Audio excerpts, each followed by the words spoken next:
On the cold morning of February 4th, 2003, the residents of Mold, a quiet market town in Flintshire, North Wales, awoke to a landscape cloaked in snow and a chilling crime that would haunt the community for years to come.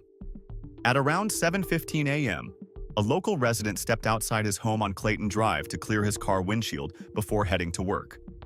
What should have been a mundane winter morning turned into a scene of horror when he discovered the lifeless body of the local postman, Paul Savage, lying face down on the pavement, surrounded by a pool of blood.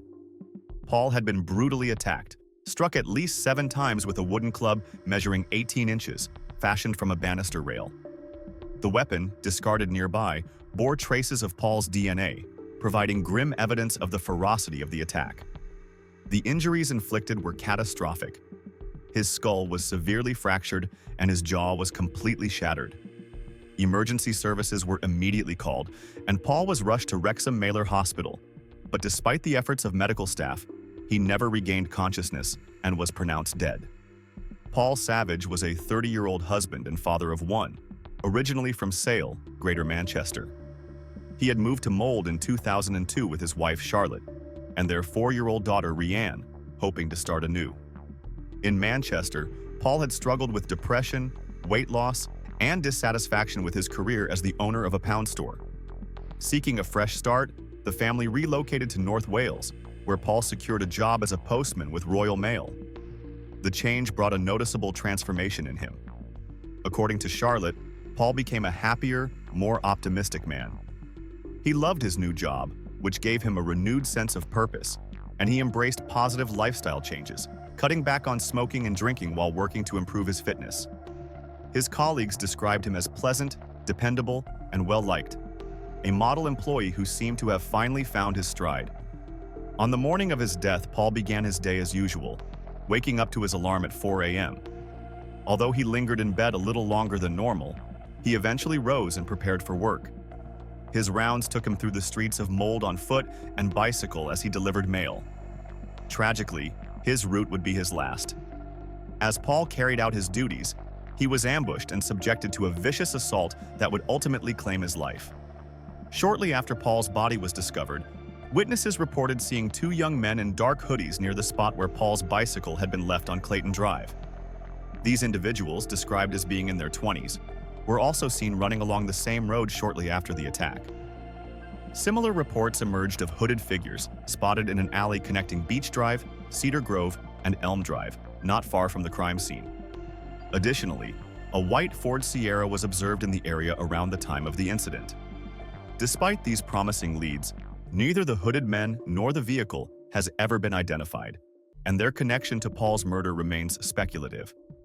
Adding to the mystery were rumors circulating among the locals about a possible altercation between Paul and a group of youths a few days before his death. While the veracity of these claims remains unproven, they raised questions about whether Paul's murder was a targeted attack rather than a random act of violence. Initially, investigators considered robbery or an unplanned assault as potential motives. However, as the investigation deepened, a more complex narrative began to unfold, rooted in Paul's troubled past. 2 years before his death, Paul had served a 9-month prison sentence for drug-related offenses. He had been convicted of possessing cannabis worth an estimated £1 million with intent to supply. Following his release, Paul and his family moved to the small village of Gwernafield, near Mold, seeking a peaceful life away from the turmoil of his previous lifestyle. While Paul seemed to have turned his life around, his criminal history cast a shadow over the investigation. Could his past involvement in the drug trade have caught up with him? Was his murder a message or an act of revenge? These questions remain unanswered, but they significantly shifted the focus of the inquiry. The investigation into Paul Savage's murder became a collaborative effort between police forces in North Wales and Greater Manchester. Authorities made repeated public appeals for information, offering a substantial reward of £100,000 for any leads that could crack the case. Detectives even reconstructed the crime, hoping to jog someone's memory, but these efforts yielded little progress. In the spring of 2003, 5 individuals were arrested and questioned in connection with the murder, but all were released without charge due to insufficient evidence. Years turned into decades, and the tragic case of Paul Savage's murder remained shrouded in uncertainty.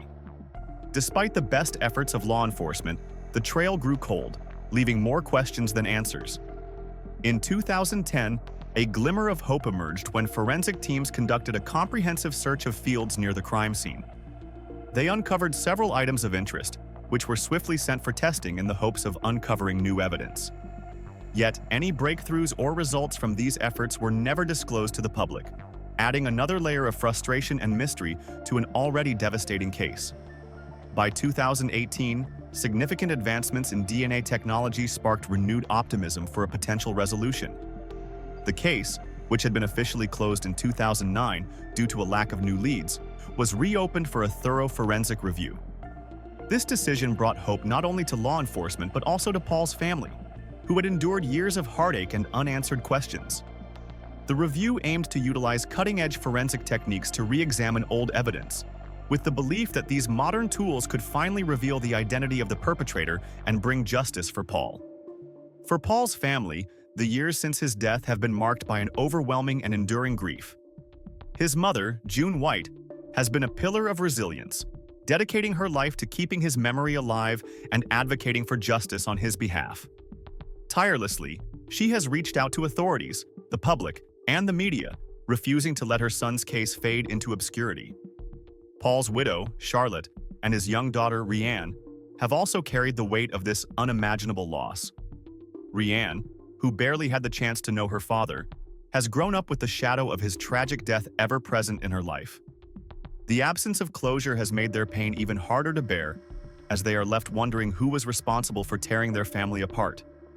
Together, Paul's loved ones have clung to the hope that advancements in forensic science, combined with public cooperation, will one day unveil the truth. They long for the day when the person responsible for Paul's brutal murder will be held accountable, not only for the sake of justice, but also to honor Paul's memory and the life he could have lived. To this day, the savage killing of Paul Savage remains one of the most haunting mysteries in the quiet town of Mold. The horror of that fateful February morning continues to cast a long shadow over the community, where the streets still hold the secrets of what truly transpired. Although the years have passed, law enforcement has never abandoned their commitment to solving the case. Authorities continue to emphasize the critical role the public could play in uncovering new information, urging anyone with knowledge of the crime to come forward.